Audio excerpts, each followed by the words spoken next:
दोस्तों, भावांतर योजना के नाम पर किसानों को दिया जा रहा है लॉलीपॉप। जी हाँ दोस्तों, मैं ऐसा क्यों कह रहा हूँ, आइए मैं आपको पूरा डिटेल में बताता हूँ। दोस्तों, सरकार भावांतर योजना ऐसे समय पर लेकर आई है जिस वर्ष किसानों के पास बेचने के लिए फसल ही नहीं है। जी हाँ दोस्तों, जैसा कि आप सभी जानते हैं, इस वर्ष फसल किस प्रकार से निकल रही है और किस स्थिति में फसल है, और ऐसी स्थिति में भावांतर योजना का कोई मतलब नहीं निकलता है। जहां सरकार को मुआवजा देना था, वहां पर ये भावांतर योजना के नाम पर किसानों के साथ धोखा किया जा रहा है। जी हाँ दोस्तों, अगर आपकी फसल ही उस मानक में खरी नहीं उतरी तो कहाँ आप इस योजना का लाभ ले पाएंगे।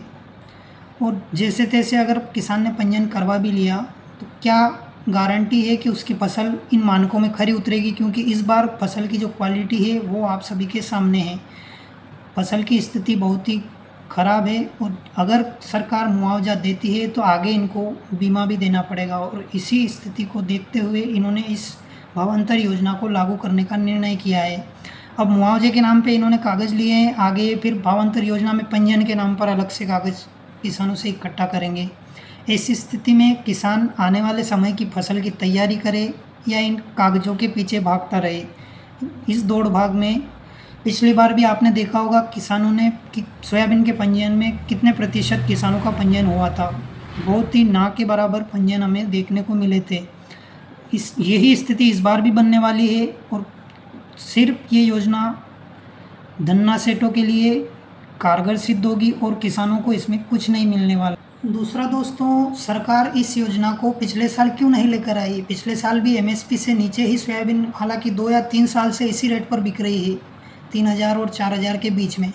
तो फिर ऐसी स्थिति में इसी वर्ष इस योजना को लाने का कोई मतलब नहीं बनता है, लेकिन किसानों के साथ धोखा करने का काम इस सरकार के द्वारा किया जा रहा है।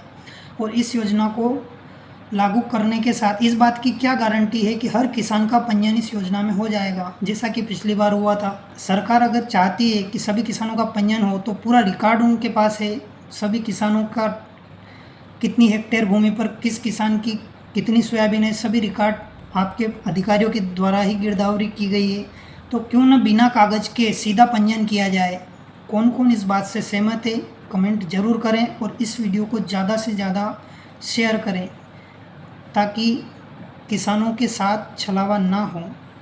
दूसरी बात मैं ये कहना चाहता हूँ कि अगर आप किसी भी पार्टी से जुड़े हुए हो, उससे पहले आप एक किसान हो, तो प्लीज़ किसान के हित में सोचते हुए पार्टी को दरकिनार करें और मुआवजे की मांग को लेकर आगे आएँ।